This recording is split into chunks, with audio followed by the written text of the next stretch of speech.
Welcome to another episode of This Is Why I Don't Vote, a podcast, your safe space to discuss sports, politics, social issues, and even religion, where we will take it all very seriously, but not too seriously. Season 2, Episode 40. I'm keeping it real, dear listeners, and letting you know that I got laid off this week.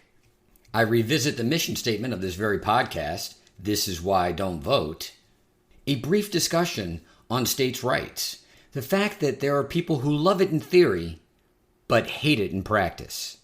And yes, I take my beating. The Tennessee football team has a poor showing in Athens against the University of Georgia. Thank you all for listening. I do appreciate your time and attention. Please like, review, subscribe, thumbs up the podcast. Please distribute it far and wide. This Is Why I Don't Vote podcast is on Patreon. If you like what you hear, please support. Act 1. I was laid off this week. I believe that I can say, without pride or prejudice, that I keep it real on this podcast. Feelings, thoughts, emotions, particularly those judging the outside world and how that reflects on judgment of myself, I freely admit when segments are difficult for me to do. It's not something that I want to talk about, or rather, it's not something that I'm comfortable articulating. I think we all have thoughts and feelings, opinions. We understand that we have these thoughts, these feelings, these opinions. If we're challenged and have to articulate them, we're not that comfortable. That's not necessarily a bad thing. It's not a bad sign. It's often a sign that perhaps we need to reflect on the way that we think about something, we feel about something, how we derive those opinions. They aren't exactly where we believe we should be. This podcast will be published on Saturday, November the 12th. I'm recording this segment on Wednesday, November the 9th. On Monday, November the 7th, I was laid off. I needed to give myself a good 48 hours to reflect on this and gather my thoughts so that I could communicate them on this podcast. First, the layoff. I was the last person hired in the legal department where I worked at the company that I worked for. I'm not at a law firm. I'm actually, see, that tense needs to change. I was working in-house for a corporation. We have many a saying, many a phrase, many an axiom, and those are often based in the truth. Last hired, first fired. What, pray tell, precipitated you getting laid off? Well, I don't think it's that complicated. The downturn in the market, particularly in the housing market, has affected a number of industries. I'm not going to go into but so much detail about the company that I worked for and what their business model is. And I'm going to explain why in a minute. The company that I worked for had contracts probably in excess of 9 figures. That's not 7 figures. That's not 8 figures. 9 figures that were either canceled or postponed based on the changes in the rate of inflation, how that rate of inflation impacted interest rates on loans, particularly for single-family housing, and how that affected the housing market, particularly new builds, single-family new builds. Many of the listeners of this podcast, and I know most of you, many of the listeners are sophisticated enough that you can put 2 and 2 and 2 together to come to that number 6. There needs to be change. That change precipitated by interest rates slowly rising because of the rates that are being imposed on banks by the Federal Reserve, and the Federal Reserve doing so in what they claim to be an attempt to curb inflation. To get into some of my ego and what I've said about inflation in other podcasts, go back and listen to those other segments. The inflation that we are all experiencing, to the extent that it's legitimate and not just price gouging, the inflation that we are all experiencing is causing a lot of disruptions in different segments of the market. I believe I was a casualty of that. How did I feel? I felt disappointed, but it wasn't, and I mean to use the word but intentionally, but it wasn't that unexpected. When you see that many deals get canceled or postponed, any company that understands that it's going to have to ride out difficult circumstances, you see the storm coming, you know you're going to have to weather that storm, there have to be cuts made. Although it's not but so reassuring, that's basically how it was explained to me and many others who suffer the same fate. Coming back into the job market, how do I feel about that? Strangely excited. For the first time in my life, coming into the job market, unexpectedly, I'm actually excited about my next journey, about my next opportunity. And that's partly because of where I worked, the place that I just left, or more accurately, the place that I was just let go from. In the 21 years that I've been practicing law, it was easily the most collegial, if not cordial work environment that I've ever been in. I can't remember, although I'd have to think about it for minutes, maybe hours on end, anyone really arguing about anything within that company. People generally, routinely pulled together to solve problems and did so in a cordial, collegial working manner. The greatest ire that I can remember would be working with some of the business partners, and even then, when you got on these conference calls, generally the tone was casual and cordial, and people were very honest about what they could or could not do, the things that they were trying to accomplish, and how we could go about in a collaborative manner, how we could go about getting there. That, dear listener, may be unique for the industry that you work in. I can assure you it's practically non-existent in the legal field. An analogy that comes through me is that classic Seinfeld episode where Jerry is advised by George, because he wants to break up with a girl, to ask if she'd like to have a threesome with her roommate, and as Jerry says, she's into it. What does George say when Jerry says that he can't do it? Are you crazy? This is like discovering plutonium by accident! That job within the legal field was like discovering plutonium by accident.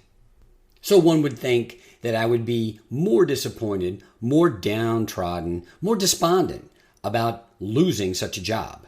Here's where I'm going to throw it out, dear listener, that hippie bullshit, this mindset that I've been in for at least the last 18 months. You put out there positive vibrations and they come back to you. Things manifest in your life based on the way that you see the world. I don't know how, and I don't know why. This happened, though, for my highest good. This happened for a reason, and it's all going to work out splendidly. It isn't that I'm reminding myself of that. Deep down, I feel it. I feel myself coming from that place. Whether you were sitting there thinking, wow, that's beautiful, or you're thinking, you're a delusional fuck. Either way, it doesn't make a difference. And I really want you to focus on that, dear listener, and consider it. Either way, it doesn't make a difference. Look at the climate of politics in this country. Look at the things that people believe and don't believe. Your thoughts, your perceptions are your reality. You really can't control the external world. You can control your reaction to it. You can control your perception of it. And if you have a perception of positivity, you will perceive some of the things that happen in your life that look like, on their face, they're terrible. You'll perceive them as somehow working towards your highest good. I personally choose to believe that it's beautiful. You may actually elect to think that I'm a delusional fuck. Either way, I still operate within the perception this is going to work out splendidly. I truly believe, and I think that the universe operates this way. Every religious or spiritual text preaches as much. That perception will lead to that reality. That this actually works, this firing actually works towards my highest good. So what is next, you may ask, dear listener? I've got some things brewing. I've got some things brewing in my head. I've got some feelers out there in the marketplace about different opportunities. That is a positive way. That is an excited way, a joyful, optimistic way of saying, I have no idea. Recording this, it is roughly 48 hours old. You listening to it, it's less than a week old. I have no idea what I'm going to do after having been let go on Monday, November 7th of this week. I do know that the next thing is going to be better than the last, and the last was pretty damn great. Act 2, podcast mission statement, the best of the worst, or winner by default. This podcast has been great because it's been a historiography, a time capsule of not only all the things that I've gotten wrong, but all the things that I've had to go back on after I've already made some sort of edict or commitment. I'm not really comfortable repeating myself on the podcast, and I stated as much, and I wanted to avoid as much. In this segment, I'm going to repeat myself. And one of the things that I'm going to go over is the podcast mission statement, which I don't believe that I've discussed or even really hit on since, I believe, the third episode of the podcast, Season 1, Episode 3. This is why I don't vote. Now, when I tell people the name of the podcast, and I've actually had the opportunity to tell a lot more people, first question, why don't you vote? Or, you really don't vote? Or, how dare you not vote? Why would I call this podcast, This Is Why I Don't Vote? As I have stated in numerous segments of the podcast, I do look at things from a satirical lens, and I'm trying to look at things from below instead of above. Above being in judgment, and below trying to be in understanding and compassion. Yet even in looking at things from below, you often see the paradoxes, the oxymorons, and, of course, the absurdities. This election, in the year of our Lord, 2022, is another one of those absurdities. And the absurdity is in line with the very mission statement, the very theme, the very name of the podcast. This is why I don't vote. Since the year of our Lord, 2016, I believe, I maintain, I will argue to you, dear listener, that national elections have not been decided by who wins. No one wins anymore. It is more defined by what a party did, what a candidate did to lose the election. We have a winner-take-all system. I've discussed this before. I know that you've heard this many times, dear listener. A winner-take-all system gravitates, lends itself to, sets the parameters up for two parties, two candidates, one winner, winner takes all. It's very difficult to have a number of candidates, a plurality of candidates, when you don't have, in the way that you count the votes, a plurality for winners. Doesn't matter how many votes are cast. If I have one more vote than you do, I win all of it. I take the entire seat. Such a system is going to create but two parties, and that's what we have. So if a candidate wins an election, we want to look at what the candidate did. You were successful. What did you do? Because clearly what you did led to your success. What we've seen over the course of the last 6 years is that the candidates and the parties themselves are so out of touch, and that's saying it in the best light to the candidates and to the parties, are so out of touch with what actually concerns the voter or what is actually effective with the voter, that you can better define the result of these elections by what the candidates did to lose, what the parties did to lose. It's like one of those sporting events, whether it's a football game or a basketball game or a baseball game, where each team continues to make mistakes to allow the other team to stay in the game, to stay in the contest. And over the course of time, what you realize is it's the mistakes that are going to define this contest. One of these two teams has to win, and it's going to be the one that makes the least amount of mistakes, though you can't look at either one of them and say, they are playing well. They are doing well. It's the best of the worst. Ah, yes, the best of the worst. Who is the best of the worst out of the two candidates that are running for any political office? Which political party is the best of the worst in supporting its candidate, in managing campaigns, in managing public relations, in managing public perception, in managing public expectations? Who is the best of the worst? I've talked about this in other podcasts, and I'm pretty much giving up on this whole I'm not going to repeat myself thing. I'm going to repeat myself. There are new people coming to the podcast. I'm going to repeat myself.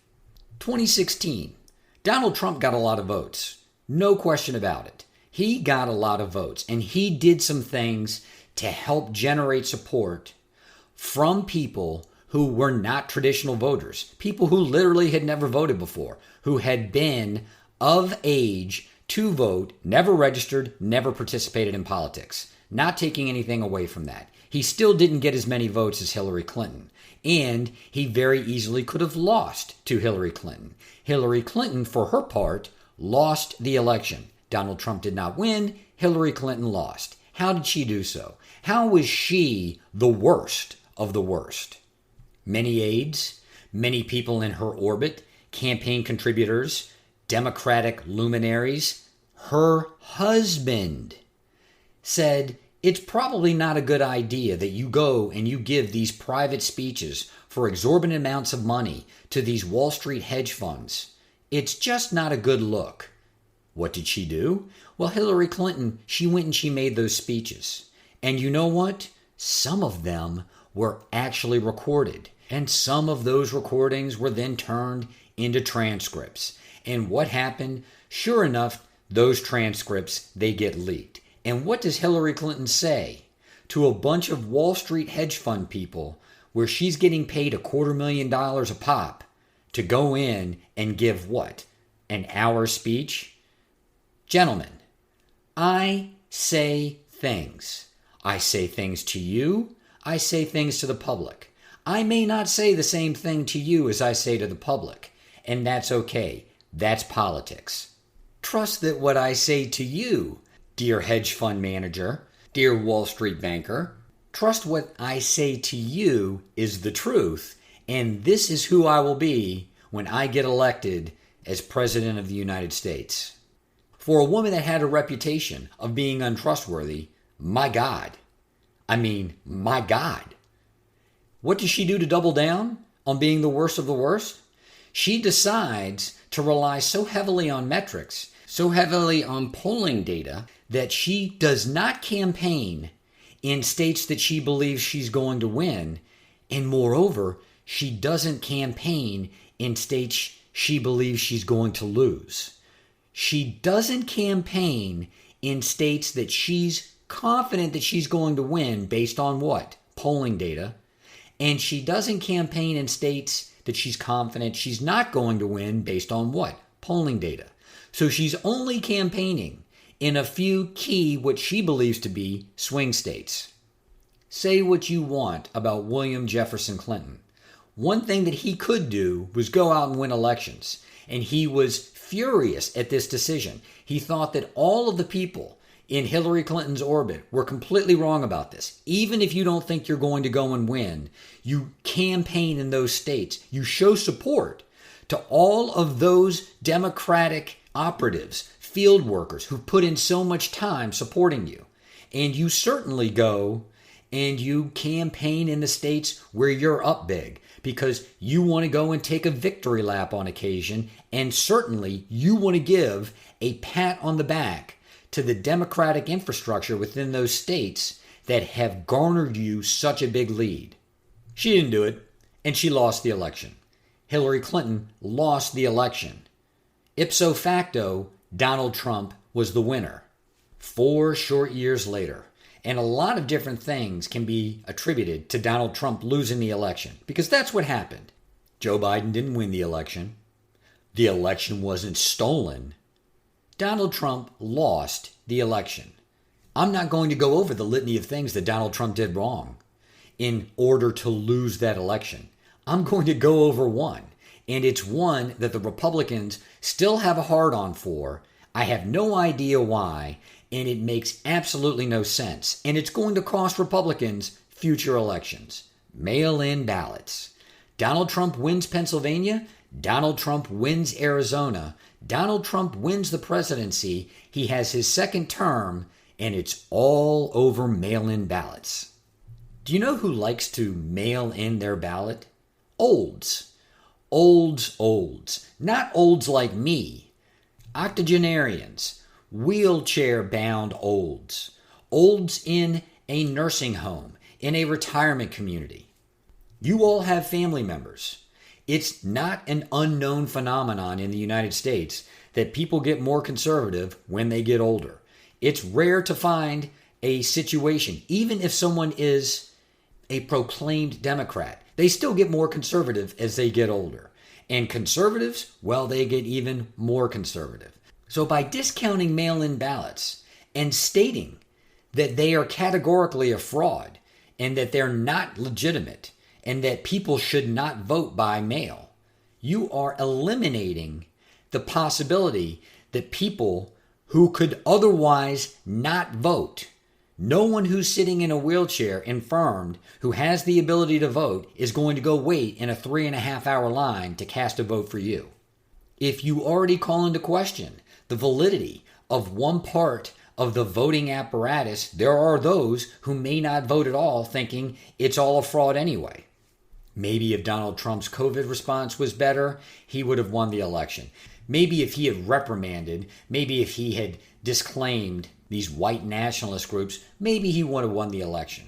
There's no doubt in my mind, though, that given how close Arizona and Pennsylvania were, that if he had actually gone in and stated, mail-in ballots are important, I want all of my supporters who need to mail in a ballot to do so because we need your support.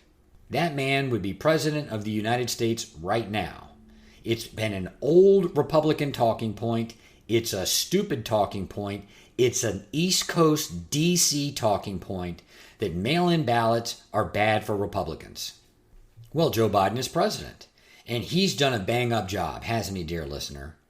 Such a bang-up job that many people believed, myself included, there was going to be a massive red wave in the year of our Lord, 2022, sweeping out the Democrats. There'd be a Republican House, a Republican Senate, and very likely Donald Trump would be poised to run again in 2024 and win, thereby creating a Republican-controlled government. Standing on the precipice of such a historic change in government, what did the Republican Party do? What did many Republican candidates do? They went out and they were the worst of the worst. Complete and total abortion ban nationwide if they won the House and Senate. Many of them got up on the stump and said that they believed that the election was stolen from Donald Trump, and there were several, including in the states of Wisconsin and my home state, Arizona, who stated that in a fair and equal election, Democrats would never win. Let me repeat that. The Republican candidate for Secretary of State of the state of Arizona has stated numerous times and is not ashamed to do so. If there are fair and equal elections in the state of Arizona, a Democrat would never win. That's the guy who certifies elections in Arizona. You aren't giving people any credit whatsoever if you are that bold and that stupid and think that you can get up and state something so categorical as that the opposite side, that the other team, they simply can't win in a fair and equal contest. We aren't seeing a winning team anymore, dear listener. We're seeing teams that win by default. Remember that classic episode of The Simpsons? That's right, I'm going to make a Simpsons reference. Remember that classic episode of The Simpsons where Homer and Barney are actually training to become NASA astronauts because the NASA space flights are so boring and they're getting such low ratings on television that the powers that be at NASA believe by bringing in an everyman an average blue-collar working Joe, they can generate some interest in the space flights. A sober Barney Gumble blows Homer out of the water in all of the training contests, and in a fit of celebration, having consumed some non-alcoholic champagne, steals a jetpack and wrecks it and thereby incapacitates himself. Homer wins the astronaut contest by default. Well, Homer, I guess you're the winner by default. Default! Woohoo! The two sweetest words in the English language. Default! Default! You want to know why I call this podcast "This Is Why I Don't Vote"? The two sweetest words in the English language. Default, default, default. Our modern politicians are in office simply by default. Act 3. States' Rights and Voter Fraud. People love states' rights in theory. They hate it in practice. Like I've said about a number of issues, if you think that the federal election system is a screwed up mess, it's your fault. Blame yourself. A lot of people in this country, particularly on the right, particularly those that claim that they're conservative, particularly those that claim that they're Republican, well, they're all about states' rights. They're all about the state's right to govern itself, to legislate for itself. One of those things that many people purport to believe in is a state's right to run its own elections. Does the ballot in each state need to look alike? Is the way that you, as a voter, empowered to place your vote consistent among the 50 states? Is it not a state's right to control the format of the actual ballot, what it looks like, how it's organized, what area you mark to cast your vote? Can a state not have early voting a week in advance, 2 weeks in advance? Can a state not allocate the number of people that will actually be involved in the count at the polls? Well, this is the result. You see in a number of states, there are many, many problems with the way that the elections are run, and it's extremely difficult for those counts to take place in a timely manner. One of the things that I hear over and over again is that if a count is taking long, there must be some chicanery. There must be some kind of fraud because it's taking so long. Do you want the counts to go quicker? Do you want to have election results that within 24 hours of all the votes being cast, you know who the winner is?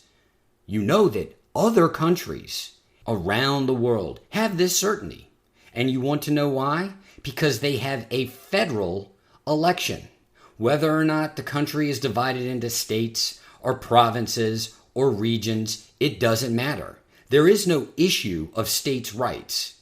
The federal election is managed by the federal government, is executed via one consistent federal mandate. All of the ballots are the same. The voting systems are the same, whether or not it's a software, computer system, it's all consistent. So whether or not you're voting in the northern part of the country, the southern part of the country, the eastern part of the country, the western part of the country, it's all the same. People love states' rights in theory, and they hate it in practice. And I have to believe, given what I'm seeing in the climate today, people like that separation. They like that discord. Why? Because they've already decided that something's wrong. You couldn't maintain the position that something's wrong, that you're being cheated, that you are being held back if you didn't have this incongruent thought in your own head that, yes, I love states' rights, and here we have states' rights in practice, and it's a complete and total shit show. There must be some chicanery. None of us are suffering anything. We create the discord in our own lives, and this is an excellent example. Is there one fraudulent vote being cast, being counted in any state in the union? Nope, not one. Do you want to know how I know that? Well, let's see. There was an election not 2 years ago, and one of the candidates raised close to $250 million in an effort to demonstrate in a court of law that the election was stolen, that there were fraudulent votes cast.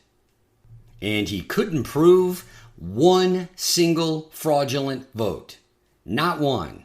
$250 million couldn't prove that one fraudulent vote was cast. We all love binary, good versus evil, white hat versus black hat, up versus down. We are sophisticated animals, but animals nonetheless, and we like those zeros and we like those ones. Binary it is then, folks. Binary it is. Either Donald Trump and his coterie of sycophants are the dumbest motherfuckers on planet Earth, or there was no fraud in the 2020 election and there is no fraud in the 2022 election. Do you see it, dear listener? Either there was fraud, and with $250 million, none of the people who claim as much could prove it, proving themselves to be fucking idiots, or there was no fraud whatsoever. Claiming that you believe in states' rights and then lamenting the exercise of authority given to states, that's just another way that you can stay in this vibration of discord, of separation. And to quickly put a cherry on top of this sundae, let's look at the state of Florida. Well, they had an election in the state of Florida, it was about 22 years ago. And in that election, there was a long count for weeks. And then there was a second count. And then it was found that in the second count, they'd screwed it up. And they were about to start a third count. And into the beginning of the third count, the Supreme Court of the United States came out and said, in effect, dear listener, these fucking dullards are never going to get it right. Accordingly, the winner announced in the first count is the winner. And this ruling has absolutely no precedential effect. There is no precedent to be set by this. This is a unique one-off situation. Now, employing the logic that many on the right are employing today about long counts, indicating fraud, how are you going to then employ that same logic to the election in 2000, where not only were there long counts for weeks, but there were recounts? And even within the recounts, it was documented that the recounts were flawed. Your Johnny-come-lately arguments based on recency bias, based on circumstances in the present, they don't hold any water with me. Act 4. Time to take my beating. You can't have your cake and eat it too. Can't take a victory lap when your team has an historic win and then think that you can just hide in silence, ignore the fact that your team has a pretty ugly loss. The University of Tennessee played the University of Georgia in Athens, Georgia, and did not have a good showing. In particular, the offense looked atrocious. The defense, which has been an albatross around that team's neck this season, it didn't play terribly, though it couldn't get off the field in key circumstances, thereby reducing the amount of time the offense could be on the field. They didn't give up that many points. The defense was not the liability that I thought it would be in that game. The offense was. Hendon Hooker, in particular, missed a number of open throws that up to that point in the season, he had not missed. He had made those throws, and it had changed the complexion of games. By missing 3 or 4 of those throws, it completely stifled the Tennessee offense. And these weren't difficult throws. He had men that were wide open, and he just missed them. He just overthrew them. So I'm here to take my lumps. It was an ugly loss. Tennessee did not look to be the juggernaut on offense that had got them a number 1 ranking. Tennessee is no longer the master of their own destiny. If Georgia does not lose again, Georgia will go to the SEC title game. And although I'm disappointed, I'm not that upset. here we are in year 2 of the Josh Heupel reign as head coach, and we're talking about an 8-1 football team. We're talking about a football team that very likely is going to go to one of the big bowls, a New Year's Day bowl. Stranger things have happened. Would a 1-loss Tennessee team be excluded from the college football playoff if there were a number of other teams with comparable records? I would say that there's an outside shot that if Georgia beats, let's say, LSU in the SEC title game, an undefeated Georgia team is going to the college football playoff, and a 1-loss Tennessee team sits there, if there are a number of other teams with 1 loss, outside chance Tennessee gets invited. In the long run, though, I think that was a very helpful game when it comes to the development of the Tennessee football program under Josh Heupel.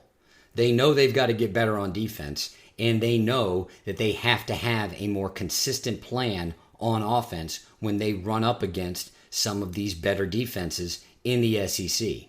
And of paramount importance, they've got to learn how to play better on the road. As much as people want to point to the LSU game, where that game got away from LSU and Tennessee put up a lot of points on LSU in Death Valley, that game was at 11 a.m. I mean, half the people in the state of Louisiana are still drunk and not even awake at 11 a.m. Tennessee didn't look great at Pitt, even though they won the game. Got to learn how to play on the road with more consistency. I will say that it feels good critiquing a team that's 8-1 and saying, well, they just have to refine these few things to get to where? To get to a point where they're competing for a national championship, not staying above 500, not simply being bowl eligible. This is Why Don't Vote, a podcast.